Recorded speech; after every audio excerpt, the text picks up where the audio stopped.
किसी एक solitary middle aged office worker था जो डेड एंड डेस्क जॉब की मोनोटनी में फंसा हुआ था।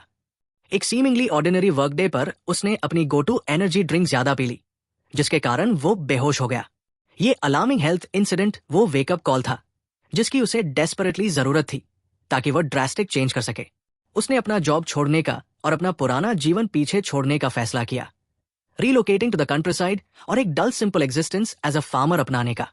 एक अनअट्रैक्टिव कैबिन में सेटलिंग होने के बाद एक क्वाइट आफ्टरनून में जब वो लंच की तैयारी कर रहा था, कुछ कंप्लीटली अनएक्सपेक्टेड हुआ। वो अचानक एक एक्सपेंसिव अनफेमिलियर फॉरेस्ट में ट्रांसपोर्ट हो गया। बिविल्डर्ड और अनईजी महसूस करते हुए किसी अपने सराउंडिंग्स को स्कैन करता है। उसका दिल जोरों से धड़क रहा था जब उसकी नजर एंशिएंट नाइट की स्केलेटन पर पड़ी, जिसका आर्मोर एक स्वॉर्ड से पियर्स था जो अभी भी उसकी चेस्ट में थी। ओवरवेल्म्ड और अलार्म्ड किसी चारों ओर देखता है, अपनी प्रेडिकामेंट को प्रोसेस करने और ये समझने की कोशिश करता है कि वो इस बिजार सिचुएशन से कैसे बाहर निकलेगा। फिर उसे एक एनीम याद आता है जिसे उसने देखा था, जिसमें प्रोटैगनिस्ट ने एक स्टेटस बार का उपयोग किया था। इसी तरह के सिनारियों में उसने भी ऐसा ही करने का फैसला किया। उसकी अमेजमेंट की कोई सीमा नहीं रही जब एक ग्लोइंग स्टेटस स्क्रीन अपीयर्ड हुई जो उसके करंट स्टैट्स दिखा रही थी। ये वो मोमेंट था जब किसी ने रियलाइज किया कि वो एक दूसरी दुनिया में है। किसी सिस्टम को जल्दी से अडेप्ट करता है, ये सीखता है कि ये कैसे काम करता है। उसे पता चलता है कि ये उसे आइटम्स को एफर्टलेसली स्टोर और रिट्रीव करने की सुविधा देता है जो उसे बेहद यूजफुल लगती है। कुछ देर बाद हंगर स्ट्राइक करता है। सिस्टम उसे फूड और वाटर खरीदने का ऑप्शन देता है, लेकिन इसे अफोर्ड करने के लिए वो इनफ मनी नहीं है क्योंकि वो ब्रोक है। फ्रस्ट्रेटेड होकर वो सोचता है कि अब उसे क्या करना चाहिए। किसी सिस्टम के ट्रेडिंग फीचर पर स्टम्बल करता है जो उसे वैल्यूएबल आइटम्स को सप्लाईज के लिए एक्सचेंज करने की अनुमति देता है। हालांकि वो जल्दी से रियलाइज करता है कि उसके इमीडिएट सराउंडिंग्स में कोई भी वैल्यूएबल आइटम्स नहीं है जो वो ट्रेड कर सके। उसकी नजर फिर से नाइट की स्केलेटन पर जाती है और उसकी आंखें उसकी चेस्ट में लॉज्ड स्वॉर्ड पर टिक जाती है। कोई और ऑप्शन न होने पर वो स्वॉर्ड को ट्रेड करने का फैसला करता है। सिस्टम उस वेपन को एक्सेप्ट करता है और उसे 2 कार्टन्स ऑफ मिल्क और कुछ ब्रेड इन रिटर्न मिलता है। अपनी हंगर को सेटिस्फाई करने के बाद किसी लेफ्ट ओवर ट्रेड पॉइंट से एक शवल खरीदता है। इसके साथ वो नाइट के रिमेन्स को केयरफुली बेरीज करता है। उस मील और स्वॉर्ड के लिए ग्रैटिट्यूड की प्रेयर करता है जिसने उसकी मदद की। नेक्स्ट वो एक बाइक खरीदता है और एरिया को एक्सप्लोर करने लगता है, ये जानकर कि उसे क्विकली एक सेटलमेंट ढूंढनी है और पैसे कमाने हैं। किसी दिन भर आइटम्स गैदर करता है और उन्हें फूड और यूटेंसिल्स के लिए ट्रेड करता है। जब नाइट फॉल्स होती है वो एक करी मील तैयार करता है जिसे फाइनली एंजॉय करने के लिए रेडी होता है। तब एक pack of black forest foxes उसके पास क्रीपिंग करता है। फियर उसे ग्रिप्स करता है जब वो एक सोल्यूशन के लिए स्क्रैम्बल करता है। अपने सिस्टम को सर्च करता है तो वो सिर्फ एक बॉक्स ऑफ फायरवर्क्स फाइंड करता है। वो उन्हें फॉक्सेस पर फेंकता है लेकिन वे काम नहीं करते। पैनिक करते हुए वह और सर्च करता है जब तक उसे एक स्लिंग शॉट मिलती है जिसमें अनलिमिटेड एमो होता है। वो कुछ शॉट्स फायर करता है और सक्सेसफुली फॉक्सेस को स्केयर ऑफ कर देता है। रिलीव्ड लेकिन शेकन किसी अपनी बाइक पर जंप करता है और जितनी जल्दी हो सके वहां से निकल जाता है। अगले मॉर्निंग में किसी अपने आप को फॉरेस्ट के एज पर पाता है, मेंटली तैयार करते हुए कि जो भी चैलेंजेस ये स्ट्रेंज नई दुनिया उसे देगी उसका सामना करेगा। डिटर्मिन्ड होकर वो एरिया को एक्सप्लोर करना जारी रखता है। अपने सिस्टम का उपयोग करते हुए वो एक स्टेप लैडर और एक पेयर ऑफ बाइनोकुलर्स खरीदता है। लैडर के साथ चढ़कर वो हराइजन को बाइनोकुलर्स के माध्यम से स्कैन करता है और डिस्टेंस में एक सिटी की वॉल्स को देखता है। ये साइट उसे एक ग्लिमर ऑफ होप से भर देता है क्योंकि उसे विश्वास होता है कि सिटी में पहुंचने से उसे पैसे कमाने और चीजों का फिग्योरिंग आउट करने का अपॉर्चुनिटी मिलेगा। किसी न्यू फाउंड डिटर्मिनेशन के साथ डेंस वीड से गुजरता है, जितनी तेजी से हो सके सिटी की ओर बढ़ता है। रास्ते में किसी एक क्रॉस रोड पर पहुंचता है और एक स्पीडिंग कैरेज से नैरोली अवॉइड करता है। कैरेज उसके सामने रुकता है जो एक यंग ब्लॉन्ड हेड मर्चेंट फॉ का होता है जो नियर एक्सीडेंट के लिए बुरा महसूस करता है। हैवी रेन को नोटिस करते हुए फॉ किसी को सिटी तक राइड देने का ऑफर करता है। किशी क्लाइम्स इनटू द कैरेज और नोटिसेस अनदर पैसेंजर इनसाइड। फू एक्सप्लेन्स कि वो सिर्फ एक ट्रैवलिंग बार है और फेलो ट्रैवलर। जैसे ही वो जर्नी कंटिन्यू करते हैं, फ्यू ऑब्जर्व्स करते हैं कि किशा का अटायर और नेम अजीब है। क्यूरियस वो पूछता है कि किशी क्या इस शहर दया में लेकर आया है, सस्पेक्टिंग कि वो स्थानीय नहीं है। किशी क्वेश्चन को टाल देता है, सिंपली स्टेटिंग कि वो यहाँ बिजनेस पर्पसेस के लिए आ रहे हैं। बहुत जल्द ही वो पहुंच जाते हैं the city gates. Kishi lends few hand unloading boxes from the carriage और इन रिटर्न फू उसे एक स्मॉल पाउच देता है पेमेंट के रूप में। क्यूरियस, किशी पाउच खोलता है और पाता है कि ये पेपर से भरा है। उसका एक्सप्रेशन सीरियस हो जाता है। जैसे ही फू उसे स्पाइसेस खुले आम ले जाने के बारे में चेतावनी देता है। फू एक्सप्लेन्स करता है कि स्पाइस सिंडिकेट का एक स्ट्रिक्ट मोनोपोली है स्पाइसेस पर और प्रॉपर कनेक्शंस के बिना उन्हें रखना रिस्की है। वार्निंग के बावजूद फू पेपर खरीदने का ऑफर करता है, लेकिन किशी इंसिस्ट करता है उसे गिफ्ट करने पर। फू हाउएवर रिफ्यूजेस करता है, स्टेटिंग कि एज अ मर्चेंट वो चीजें सस्ते में पाकर खुश है, लेकिन मुफ्त में कुछ नहीं लेगा। 3 silver pieces in exchange for the paper देने के बाद फू वापस अपनी कैरेज पर चढ़ जाता है और अपने रास्ते पर चल देता है। किशी सिल्वर कॉइन्स को डिसबिलीफ में देखता है, रियलाइजिंग कि ये येन में कितने मूल्यवान है। उसकी वैल्यू से वो हैरान और नई फॉर्चून की भावना महसूस करता है। पैसे हाथ में लेकर उसकी अगली प्रायोरिटी सोने की जगह ढूंढना है। वो एक इन की ओर जाता है, जहां वो मिलती है दी अटेंडेंट, एक महिला नेम्ड एलिया। वो उसका स्वागत करती है और उसे सर्विस काउंटर की ओर गाइड करती है, एक्सप्लेनिंग दी अवेलेबल रूम्स और पेमेंट मेथड्स। एक कमरा के लिए पैसे देने के बाद एलिया किशी से पूछती है कि वो गेस्ट रजिस्टर में अपना नाम लिखें। यही वो मोमेंट है जब वो समझता है कि वह इस वर्ल्ड्स लैंग्वेज में पढ़ने या लिखने में असमर्थ है। एम्बेरेस्ड, किशी अपनी प्रेडिकमेंट को आइसीलिया को एक्सप्लेन करता है। वो ध्यान से सुनती है, वर्ड ऑफ कॉशन देते हुए बताती है कि मर्चेंट्स गिल्ड उसे कभी भी एक रजिस्टर्ड मर्चेंट के रूप में स्वीकार नहीं करेगी अगर वो फंडामेंटल स्किल्स लाइक पढ़ना और लिखना में स्ट्रगल करता है। किशी क्विकली क्लैरिफाइज करता है कि वो पूरी तरह कैपेबल है ऑफ रीडिंग, राइटिंग और यहां तक कि मैथमेटिकल कैलकुलेशंस परफॉर्म करने में, लेकिन वह इस नेशंस राइटिंग सिस्टम में ऐसा करने में असमर्थ है।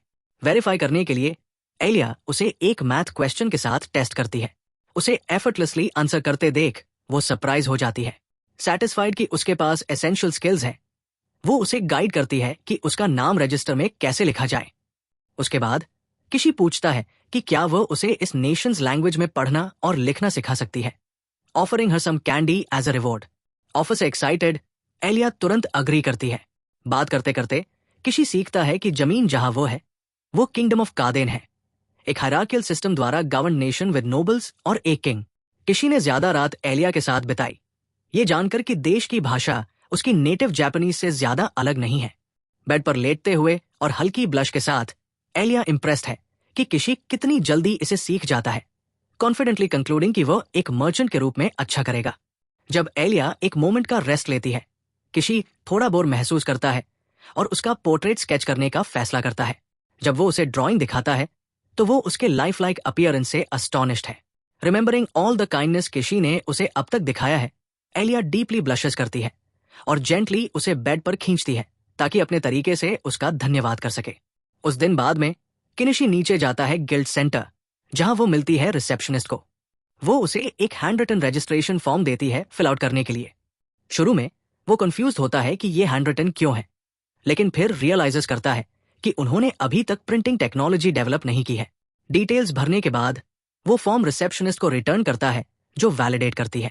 हालांकि वो इन्फॉर्म करती है कि गिल्ड रजिस्ट्रेशन फी एक सिल्वर पीस है, रफली 50,000 येन। इस थॉट से किशी हेविली साई करता है, क्योंकि उसे पता है कि उसके पास उतने पैसे नहीं हैं। वो पूछता है कि क्या वो पे कर सकता है in kind. Sense of relief देकर रिसेप्शनिस्ट उसे गिल्ड कार्ड हैंड्स कर देती है, अ सिंपल मेटल पीस जिसके सेंटर में एक क्रिस्टल एम्बेडेड होता है। अगले दिन किसी मार्केट की ओर हेड्स होता है, अलग अलग मर्चेंट से कन्वर्सिंग करता है ताकि गुड्स के प्राइसेस पर इंफॉर्मेशन गैदर कर सके और पोटेंशियल प्रॉफिटेबल अपॉर्चुनिटीज एक्सप्लोर कर सके। बाद में इनमें वापस आकर वो अपने लिविंग स्पेस को इंप्रूव करने का डिसाइड करता है by constructing a more comfortable bed. दूर से उसे देख रही एलिया उसके कारपेंट्री स्किल्स और काम पर उसकी केयर देखकर इम्प्रेस्ड होती है। जैसे ही वो किसी को उसके प्रोजेक्ट पर डिलिजेंटली वर्किंग करते हुए देखती है, उसकी अटेंशन स्टडी और यूनिकली डिजाइन्ड क्लोथ्स स्पिन्स की ओर ड्रॉइन होती है। क्यूरियस होकर वो उसके पास आती है और पूछती है कि क्या वो कुछ बाय कर सकती है। मेंशनिंग करती है कि जो थिन क्लोथ्स स्पिन्स वो टिपिकली यूज करती है आसानी से ब्रेक हो जाती है। उसकी रिमार्क से केशा के माइंड में एक आइडिया स्पार्क्स होता है और उसे रियलाइज होता है कि ये क्लोथ्स स्पिन्स शायद एक प्रॉफिटेबल प्रोडक्ट बनने की पोटेंशियल रखती है। अगले दिन किनिशी लोकल मार्केट में एक स्टैंड सेट करने का डिसाइड करता है ताकि ये क्लोथ्स स्पिन्स सेल कर सके। उसके स्टैंड के बगल में एक वुमन का स्टैंड रन होता है नेम्ड अनामा। बिजनेस ओपन करने के शॉर्टली बाद अनामा कुछ क्लोथ्स स्पिन्स बाय करने के लिए उसके पास आती है। किसी उसके इंटरेस्ट से सरप्राइज होता है, लेकिन अनामा कैजुअली उसे बताती है कि स्टांड नेबर्स के बीच में बाइंग करने का कोई रूल नहीं है। इस इंटरैक्शन के साथ वे इंट्रोडक्शंस एक्सचेंज करते हैं और अक्वेंटेंस स्ट्राइक करते हैं। किशा की clothes spin business quickly massive success में टर्न हो जाती है। अपने पहले दिन में ही वो कस्टमर्स का कांस्टेंट फ्लो अट्रैक्ट करता है, जिससे उसकी एक्साइटमेंट बढ़ जाती है। अनामा उसके जॉय में शेयर करती है और उसे बूस्ट और फुट ट्रैफिक के लिए थैंक्स कहती है, क्योंकि उसके स्टान की क्राउड ने उसके रास्ते में भी ज्यादा कस्टमर्स को लाया है। बाद में किसी अपने अर्निंग्स को रिव्यू करने का कुछ समय लेता है। उसकी अमेजमेंट पर वो डिस्कवर करता है कि उसने सिर्फ एक दिन में 15,000 येन के इक्विवेलेंट प्रॉफिट कमाया है, जो कि लोकल स्टैंडर्ड्स के हिसाब से एक कंसिडरेबल सम होता है। यह अचीवमेंट उसकी बिलीफ को सॉलिडिफाई करती है कि सिर्फ क्लोथ्स स्पिन सेल करके वो स्टेडी और सस्टेनेबल लाइवलीहुड प्रोवाइड कर सकता है। जैसे ही वो अपने कैलकुलेशंस को फिनिश करता है, एक और कस्टमर उसके स्टान की ओर अप्रोचेस होता है। एक tall blonde man with a sword on his hip, जो किसी इंपॉर्टेंट व्यक्ति की इंप्रेशन देता है। वो व्यक्ति स्टान को ब्राउज करता है और इवेंचुअली पूछता है कि क्या किसी के पास कोई नाइव्स सूटेबल फॉर बैटल है। किसी उसे फाइनली क्राफ्टेड ब्लेड दिखाता है, जिसे व्यक्ति क्लोजली इंस्पेक्ट करता है। हालांकि ये एक प्रिस्टीन वेपन होती है, फिर भी उसे कुछ सही नहीं लगता। ये उसकी नीड्स के लिए टू शॉर्ट होती है। ब्लॉन्ड मैन पूछता है कि क्या किसी के पास कोई लार्जर आइटम है। किसी नॉड्स करता है और उसे एक टॉल ब्रॉडस्वॉर्ड प्रस्तुत करता है। वो व्यक्ति तुरंत इंप्रेस्ड हो जाता है, ब्लेड की क्वालिटी और क्राफ्ट्समैनशिप की तारीफ करता है। वो उसे परचेस करने के लिए ईगर होता है और प्राइस पूछता है। किसी एक गोल्ड पीस क्वोट करता है, लेकिन ब्लॉन्ड मैन हेजिटेट करता है। क्लियरली उसे प्राइस स्टीप लगती है। इसके बावजूद वो स्वॉर्ड को इतना ब्यूटीफुल पाता है कि वो उसे जाने नहीं दे सकता।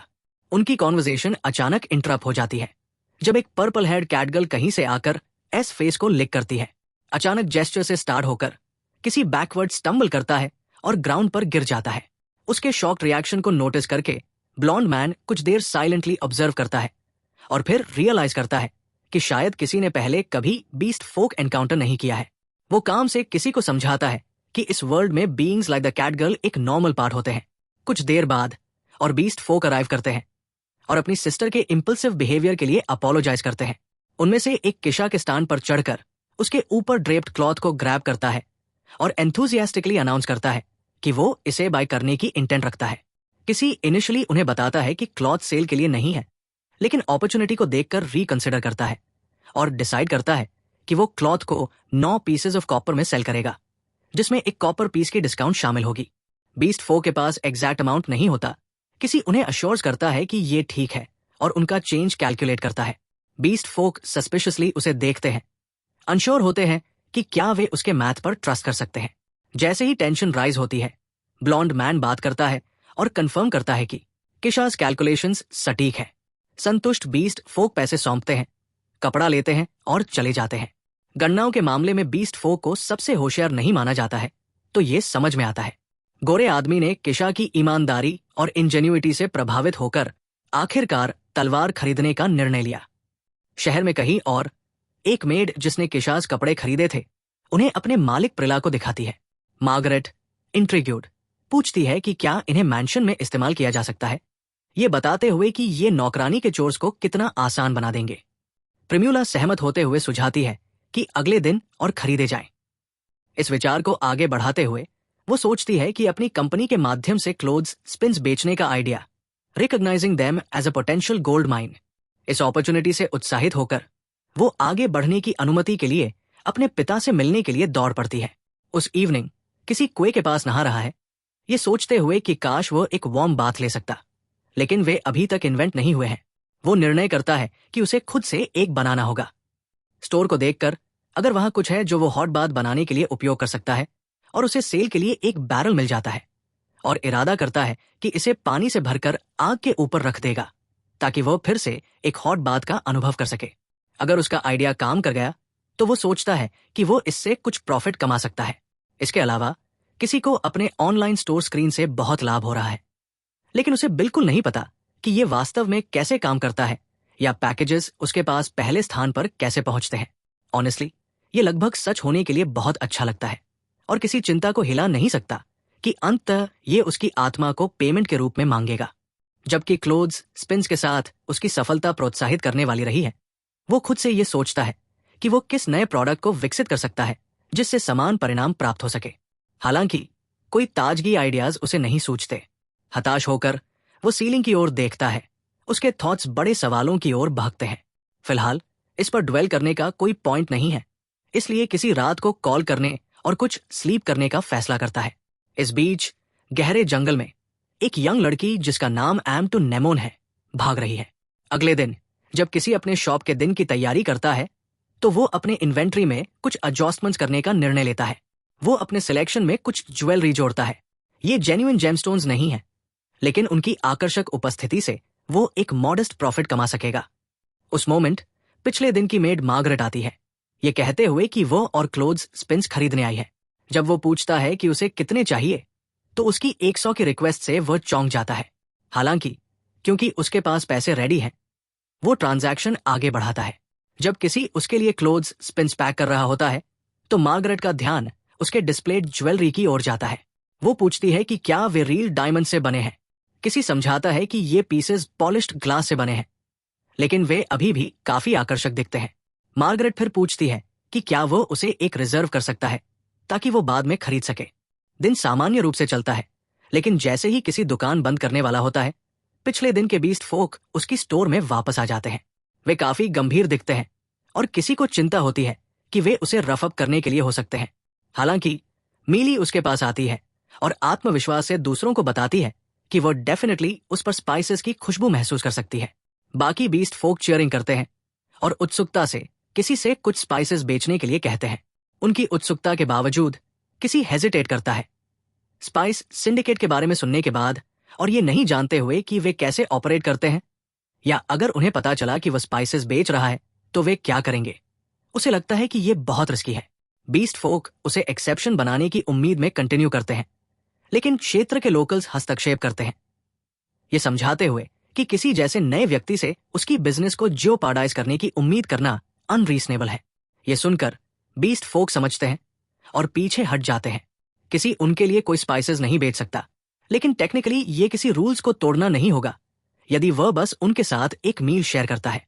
इसलिए वो समूह को खाने के लिए आमंत्रित करता है, लेकिन ये जंगल में होना होगा ताकि वो कोई नेगेटिव अटेंशन आकर्षित न करे। बीस्ट फोक वास्तव में happy to hear this later that night this सभी किसी और अनामा से मिलते हैं on the outskirts of town so they can begin cooking. किसी कुकिंग शुरू करने वाला है। जब अनामा पूछती है कि क्या वह मदद कर सकती है, वो उससे कहते हैं कि कुछ सब्जियों को उनके लिए काटे। हालांकि जब अनामा सब्जियों को देखती है तो उसे विश्वास नहीं होता कि वे कितनी वाइब्रेंट और जूसी लग रही है। किसी बताते हैं कि उन्होंने इन्हें एक विदेशी देश से लिया है और गारंटी देते हैं कि उनका स्वाद बहुत अच्छा है। जब किसी और अनामा सब्जियों पर काम कर रहे हैं, मीली और अन्य बीस्ट फोक नदी के किनारे मछली पकड़ने की कोशिश कर रहे हैं। ज्यादा देर नहीं होती और वे अच्छी मात्रा में मछलियां पकड़ लेते हैं। सभी सामग्रियों के तैयार हो जाने पर किसी मछली को स्पाइसेस के साथ सीजन करते हैं और फिर सब कुछ पकाने के लिए एक पॉट में डाल देते हैं। नतीजा एक ऐसा भोजन है जिसे बीस्ट फोक बिल्कुल एडोर करते हैं। उन्होंने पहले कभी ऐसे फ्लेवर्स का अनुभव नहीं किया है और वे भोजन के लिए बेहद आभारी है। हालांकि स्वादिष्ट भोजन उनमें शराब के लिए एक मजबूत क्रेविंग जगा देता है। अनामा उन्हें अपने आप को नियंत्रित करने की चेतावनी देती है, याद दिलाती है कि शराब काफी महंगी है, लेकिन किसी उन्हें थोड़ा इंडल्ज करने में कोई हानि नहीं देखते। इसलिए वो एक सस्ती शराब की बोतल निकालते हैं और उनके लिए कुछ गिलास में भरते हैं। बदले में वह उनसे वादा लेते हैं कि वे किसी को भी इस भोजन के बारे में नहीं बताएंगे जो उन्होंने उनके लिए पकाया है। अनामा किसी को चेतावनी देती है कि वो थोड़ा अधिक जेनरस हो रहे हैं, लेकिन किसी उन्हें एंजॉय करने में कोई बुराई नहीं देखते, खासकर क्योंकि वे अच्छे लोग लगते हैं। उस रात वे एक साथ पीते हैं, एक साथ नहाते हैं और अंततः तारे के नीचे सो जाते हैं। मीली अब किसी को बहुत पसंद करने लगती है। अगले दिन सुबह किसी इनमें लौटते हैं और एलिया थोड़ा अपसेट होती है क्योंकि वह पूरी रात बाहर थे। किसी समझाने की कोशिश करते हैं कि वो केवल कुछ बीस्ट फोक के साथ शहर के बाहर हैंग आउट कर रहे थे, लेकिन उनकी जैकेट पर कैट लेडी के फर को देखते हुए वो सोचती है कि किसी ने केवल हैंग आउट से ज्यादा कुछ किया है और वो इस बात से नाराज है कि उन्होंने ऐसा करने के लिए कैट लेडी को चुना। बाद में उस दिन जब किसी अपना शॉप एक और दिन के बिजनेस के लिए सेट कर रहे थे, मार्गरेट प्रिम्यूला के साथ उसे देखने आती है। किसी को मोमेंटरली प्रीम की ब्यूटी से कैप्टिवेट हो जाते हैं, लेकिन फिर वो मार्गरेट को उसके पीछे खड़ा देखते हैं और महसूस करते हैं कि वे शायद उस नेकलेस को खरीदने आई हैं, जिसके बारे में मार्गरेट ने एक दिन पहले पूछताछ की थी। वो नेकलेस को निकालते हैं और मार्गरेट उसके लिए भुगतान करती है और प्रिम्यूला को जांचने के लिए सौंप देती है। प्रिम्यूला क्राफ्ट्समैनशिप से इतनी प्रभावित होती है कि उन्हें विश्वास नहीं होता कि नेकलेस असली डायमंड्स का नहीं बना है। वो फिर किसी से पूछती है कि क्या उनके पास ऐसे और नेकलेसेस स्टॉक में हैं। इसके जवाब में किसी अपने कलेक्शन से और कई पीसेस निकालते हैं और उन्हें देखने के लिए लाते हैं। प्रिम्यूला किशा के प्रोडक्ट्स की क्वालिटी से बहुत प्रभावित होती है, साथ ही इस तथ्य से भी कि उनके पास एक आइटम बॉक्स है। उनके पास उनसे एक रिक्वेस्ट है। वो बताती है कि वो मो ट्रेडिंग कंपनी के मालिक की बेटी है और अगर किसी उनके साथ आने को तैयार है तो वो उन्हें अपने पिता से मिलवाना चाहती है। किसी एक मेजर ट्रेडिंग कंपनी के ओनर से मिलने का विचार पसंद करते हैं, लेकिन वो किसी बिग शॉट से मिलने में झिझकते हैं क्योंकि ये उनके लिए मुसीबत पैदा कर सकता है। हालांकि अनामा उन्हें बताती है कि पूला के पिता शहर में वेल नोन है और हर कोई कहता है कि वो अच्छे कैरेक्टर के व्यक्ति हैं, इसलिए किसी को उनके साथ परेशानी में पड़ने की चिंता नहीं करनी चाहिए। किसी प्रिम्यूला के साथ जाने के लिए सहमत होते हैं और वह उन्हें अपने कैरेज में शामिल होने के लिए आमंत्रित करती है ताकि वे उनके पिता से मिल सकें। रास्ते में प्रिम्यूला किसी को क्लोथ्स स्पिन्स की कुछ रेप्लिकास दिखाती है जो उन्होंने बनवाए थे। जबकि वुडन पार्ट उनके क्राफ्ट्समैन के लिए रेप्लिकेट करना आसान था, मेटल क्लैंप बहुत इंट्रिकेट था ताकि वे उसे रिक्रिएट कर सकें। किसी समझते हैं कि उन्होंने संघर्ष क्यों किया क्योंकि वो भी पूरी तरह से नहीं जानते कि स्प्रिंग्स कैसे बनाए जाते हैं। वो बस जानते हैं कि ये एक कॉम्प्लेक्स प्रोसेस है। अंततः वे पूला के घर पहुंचते हैं और किसी इसके विशाल आकार से स्तब्ध होते हैं। हालांकि प्रिम्यूला कैजुअली मेंशन करती है कि क्षेत्र में अन्य नोबल्स के घरों की तुलना में उनका घर वास्तव में काफी मॉडेस्ट है। वे अंदर जाते हैं और किसी का परिचय प्रिम्यूला के पिता मो से करवाती है। दोनों एक दूसरे का अभिवादन करते हैं और मो किसी को बैठने का न्योता देते हैं ताकि वे बात कर सकें। किनिशी के सेटल होने के बाद मालो को कुछ ज्वेलरी दिखाता है जो उसके पास है और मालो बस उतना ही इम्प्रेस्ड होता है जितना प्रिमो था। ऊपर से प्रिम्यूला उसे बताती है कि किसी पजेसेस एक आइटम बॉक्स और मो को ये इंटरेस्टिंग लगता है क्योंकि उसके पास भी एक है। उसका आइटम बॉक्स वह चीज है जिसने उसे अपनी ट्रेडिंग कंपनी को इस लेवल तक पहुंचाने में मदद की, तो अगर इसे ठीक से इस्तेमाल किया जाए तो उसे लगता है कि किसी बहुत सक्सेसफुल हो सकता है। हालांकि अभी किसी इसका इस्तेमाल सिर्फ अपने सप्लाईज को स्टोर करने के लिए कर रहा है। मो किसी से मिलने की वजह यह है कि वो किसी को मलो कंपनी के लिए ऑफिशियल सप्लाई बनाने की संभावना पर चर्चा करना चाहता है। किसी ने ऐसे प्रपोजल की उम्मीद की थी और मानता है कि मेयो की योजना चीजों को मार्केट करने की होगी जिससे मैक्सिमम प्रॉफिट हो सके। हालांकि किसी को आश्चर्य होता है कि अगर यही लक्ष्य है तो मो ने बस उसके शॉप से लो प्राइस पर आइटम्स क्यों नहीं खरीदे और बाद में रीसेल क्यों नहीं किया। मो ये कर सकता था, वो बताता है, लेकिन ये एक डिसऑनेस्ट बिजनेस मूव होता और अगर किसी कभी ये पता लगाता कि वे उसकी अनुमति के बिना उसके गुड्स को रीसेल कर रहे हैं तो ये उसे जरूर अपसेट करता। इसके अलावा किसी से सीधे अप्रोच करने से मलों को उसके कॉम्पिटिटर्स पर स्ट्रैटेजिक एडवांटेज मिलती है जो भविष्य में उसके साथ ऐसा ही डील करने की कोशिश कर सकते हैं। ये सब कहते हुए मो उनकी पार्टनरशिप नेगोशिएशंस शुरू करना चाहता है और किसी को उसके गुड्स के रिटेल प्राइस का 50% पे करने का ऑफर करता है। किसी एक बेटर डील के लिए पुश कर सकता है, लेकिन वो ऑनेस्टली इससे ठीक है क्योंकि वो पहले से ही अपने ऑनलाइन से रिडिकुलस अमाउंट का प्रॉफिट कमा रहा है। इसलिए वो मालो का ऑफर एक्सेप्ट करता है और वे दोनों इस पर हाथ मिलाते हैं। वो आधिकारिक तौर पर सप्लाई कॉन्ट्रैक्ट पर साइन करता है और पहले कुछ आइटम्स जो वो मो को सप्लाई करता है उससे उसे 1 मिलियन येन वर्थ के कॉइन्स मिलते हैं। हालांकि जब प्रिम्यूला किसी के पास स्टॉक में सारे ब्यूटीफुल ज्वेल्स को देखती है तो वो उनसे प्यार कर बैठती है और अपने फादर से पूछती है कि क्या वह उन्हें बस अपने लिए खरीद सकती है। मो को इसमें कोई प्रॉब्लम नहीं दिखती तो प्रिम्यूला उन्हें 10 गोल्ड कॉइन्स देने का ऑफर करती है जो कि 2 मिलियन येन के बराबर है। पहली बार जब से वह यहां आया किसी के पास 8 फिगर का बैंक बैलेंस है। चूंकि उसके लिए चीजें बहुत अच्छी चल रही है, किसी डिसाइड करता है कि अब उसके पीसफुल लाइफ की शुरुआत करने का समय आ गया है और वो अपने स्टोर से एक हाउस परचेस करता है। अगले दिन वो शहर की दीवारों को छोड़कर वन में वेंचर करता है ताकि अपने नए घर के लिए सूटेबल स्पॉट ढूंढ सके। बाहर निकलने से पहले उसने एलिया को अपनी योजना के बारे में बताया ताकि वो चिंता न करे।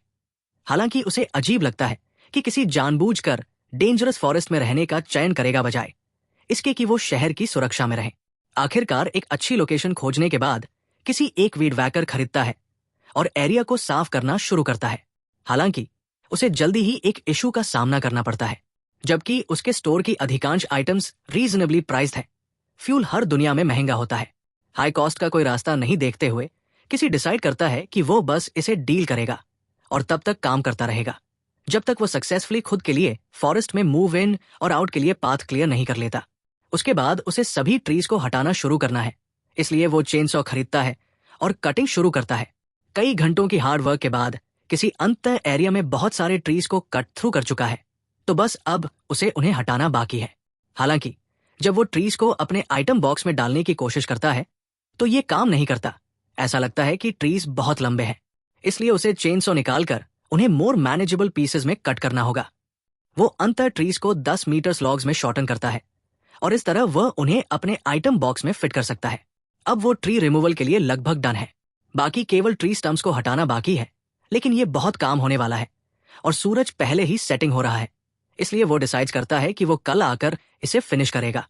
अगले दिन किसी फिर से फॉरेस्ट में जाता है और वर्क कंटिन्यू करता है, लेकिन स्टंप को खोदने में कुछ समय बिताने के बाद उसे एहसास होता है कि टास्क मिडिल एज्ड आदमी के लिए बहुत डिमांडिंग है।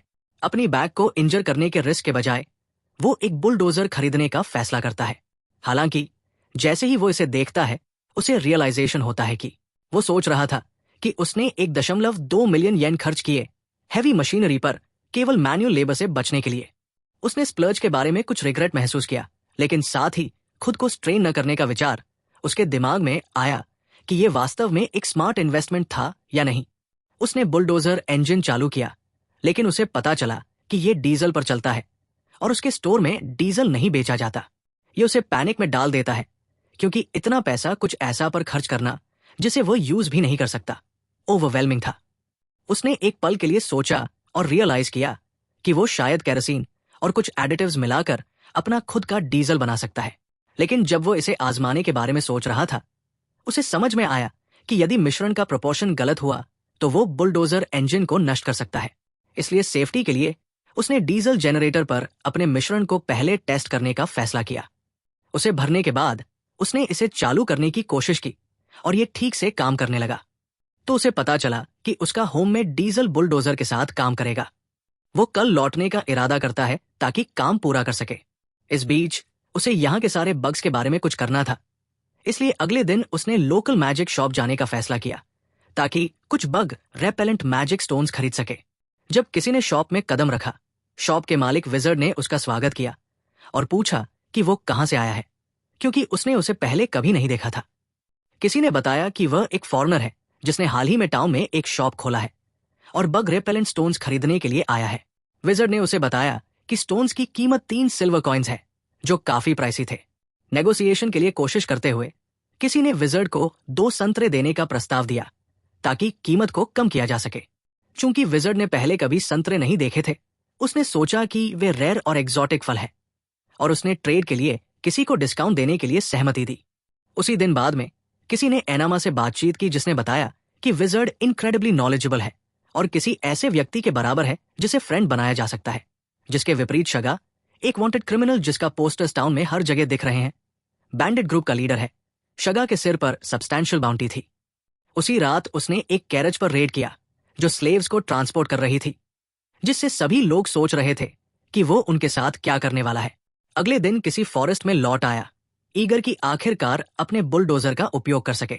उसने परचेस के बारे में सारे रिग्रेट्स वैनिश कर दिए, क्योंकि उसे रियलाइज हुआ कि ये उसके काम को कितना आसान बना रहा था और इसे ऑपरेट करना सरप्राइजिंगली फन था।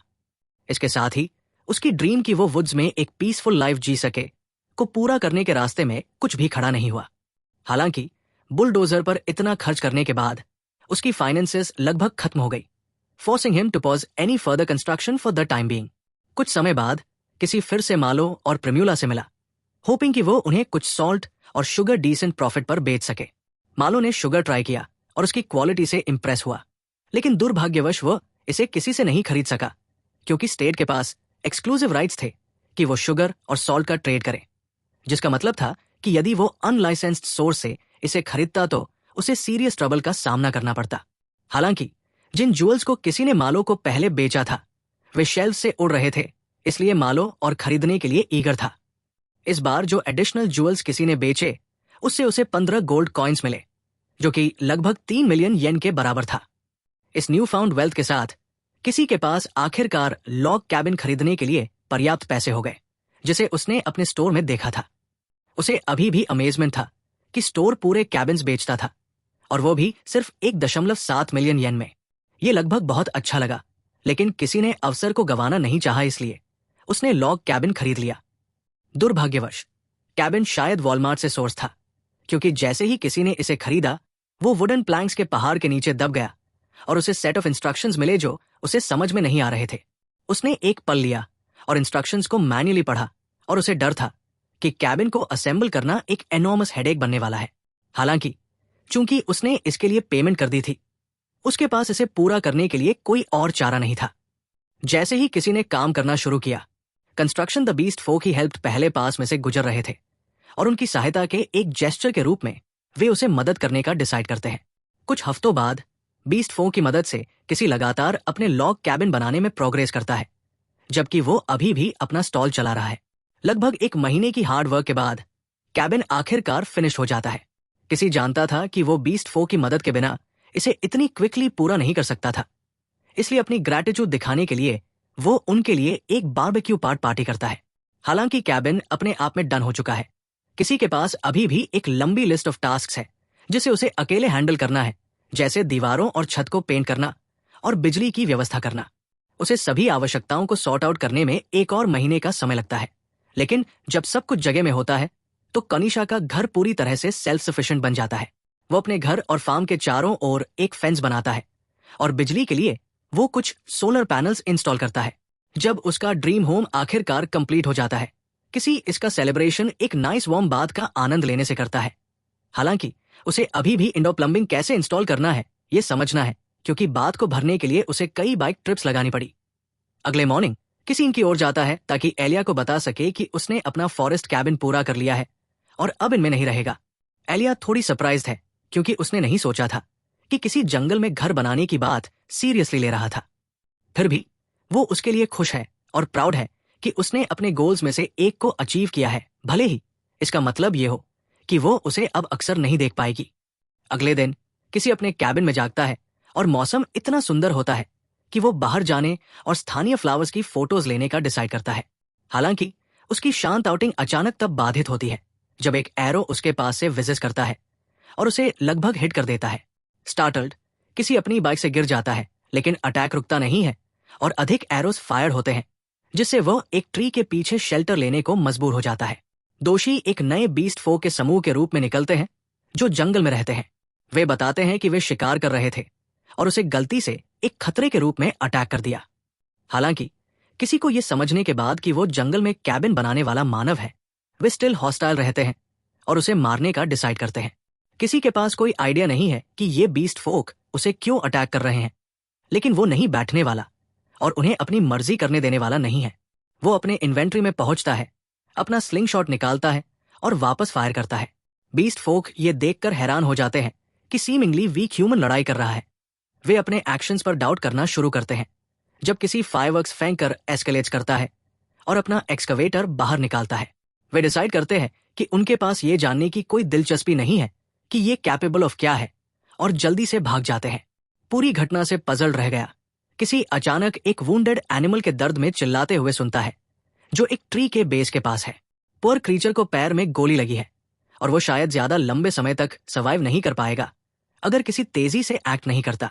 किसी कौशली घायल बिल्ली के पास पहुंचता है, लेकिन ये उस पर गुरता है, स्पष्ट रूप से उसकी इंटेंशंस पर भरोसा नहीं करते हुए।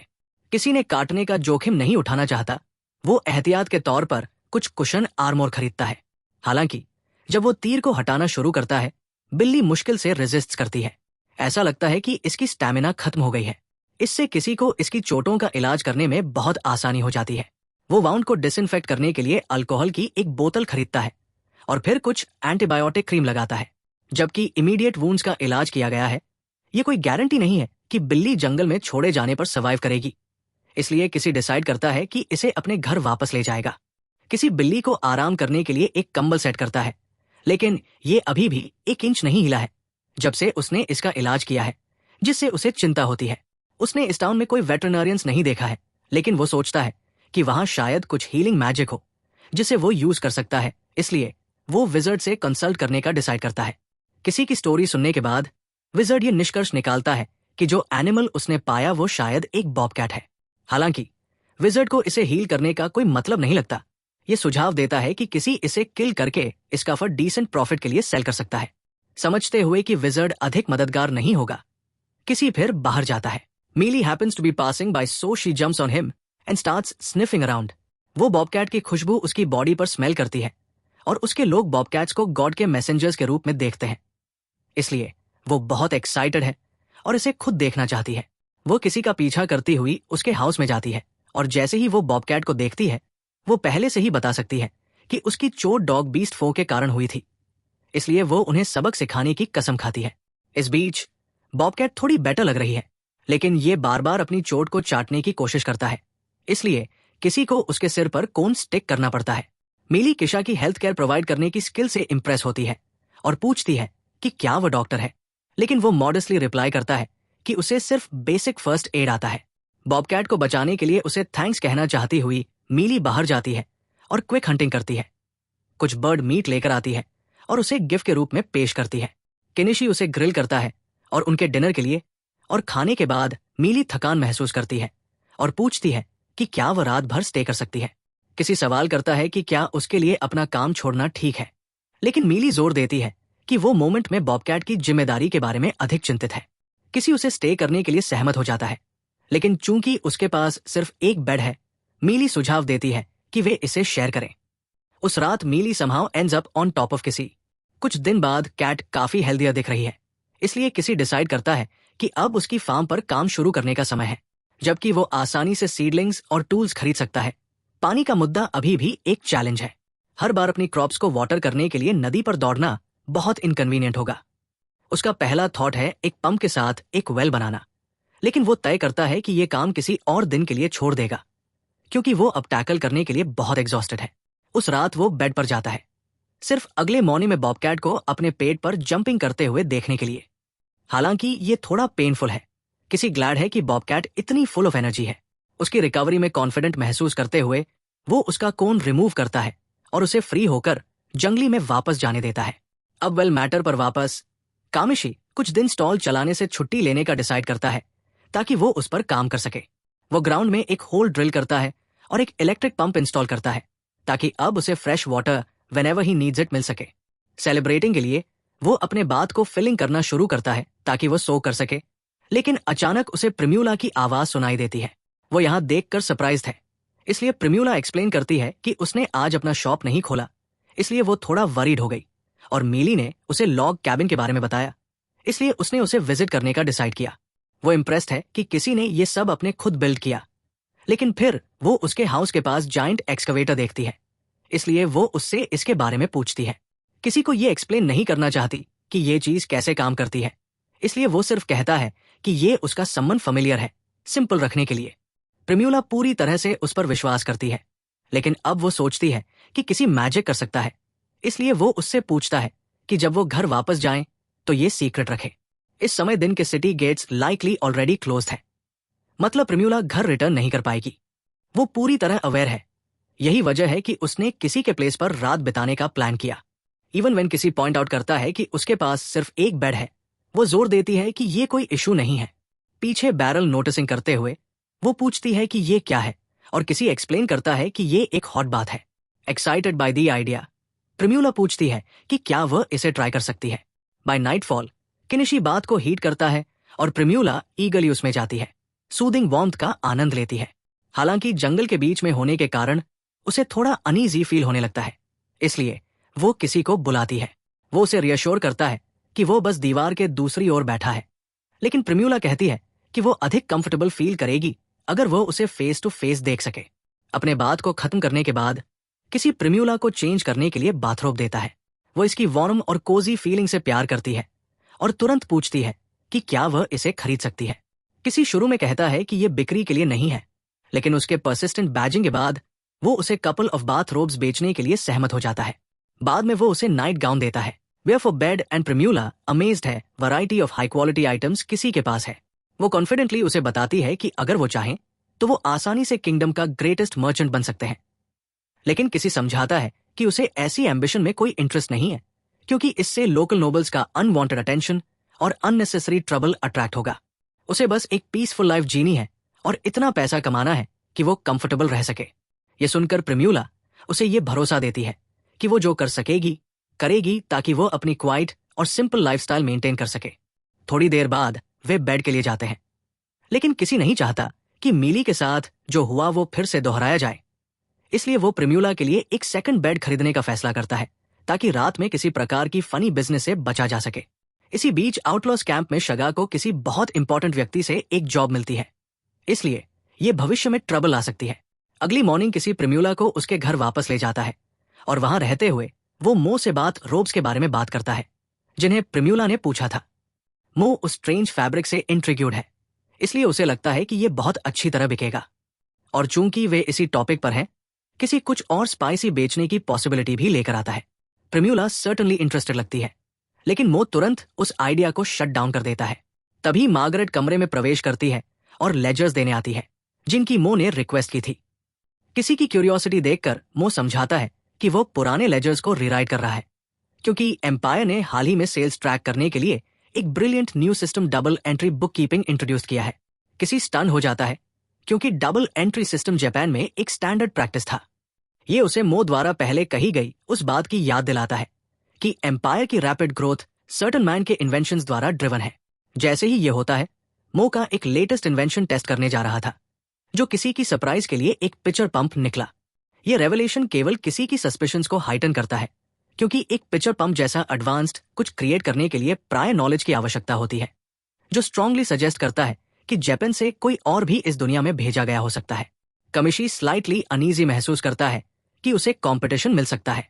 अगले कुछ दिनों में प्रिम्यूला ओकेजनल विजिट्स के लिए आती है और अक्सर रात में किसी के प्लेस पर रहती है। हालांकि आज रात अलग है, वो कल सप्लाई रन के लिए लीविंग कर रही है और कुछ समय के लिए विजिट नहीं कर पाएगी। जाने से पहले वो किसी से पूछती है कि क्या उसके पास अभी भी वो स्पाइसी नाइट गाउन है, क्योंकि वो उसे खरीदना चाहती है।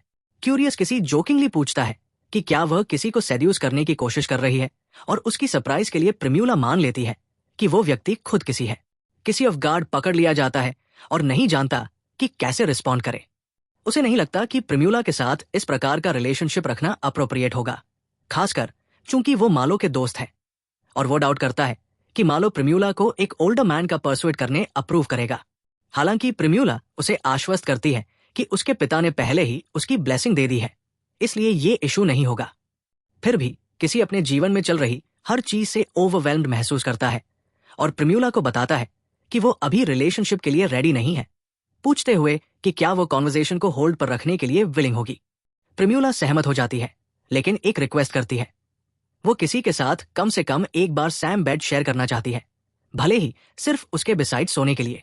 अगली मॉर्निंग किसी को एक अनएक्सपेक्टेड विजिट मिलता है एक नाइट से, जो वही व्यक्ति निकला जिसे उसने पहले एक स्वॉर्ड बेचा था। उसका नाम नोजबॉल है और वो एक्सप्लेन करता है कि उसे वुड्स में रहने वाले एक स्ट्रेंज ओल्ड मैन की रिपोर्ट्स की इन्वेस्टिगेशन के लिए भेजा गया था। हालांकि क्योंकि वो पहले से ही किसी को जानता है, वो उसे एश्योर करता है कि वो रिपोर्ट बैक कर सकता है कि यहाँ कुछ सस्पिशियस नहीं हो रहा है। डिपार्ट करने से पहले नोजबॉल कुछ इंट्रिग्यूइंग न्यूज शेयर करता है। एम्पायर में एक मेज है जिसने एक रिमार्केबल कॉन्डिमेंट कॉल्ड म्यूनिस इन्वेंट किया और समहाउ उसे डिफीट करने के लिए एक ड्रैगन का उपयोग किया। किसी तुरंत सस्पेक्ट करता है कि ये मिस्टेरियस मेज भी जापान का कोई व्यक्ति होना चाहिए। इस इंडिविजुअल के शेयर अकॉम्प्लिशमेंट्स को देखते हुए किसी थोड़ा आउट क्लास महसूस करता है, लेकिन क्यूरियस भी है।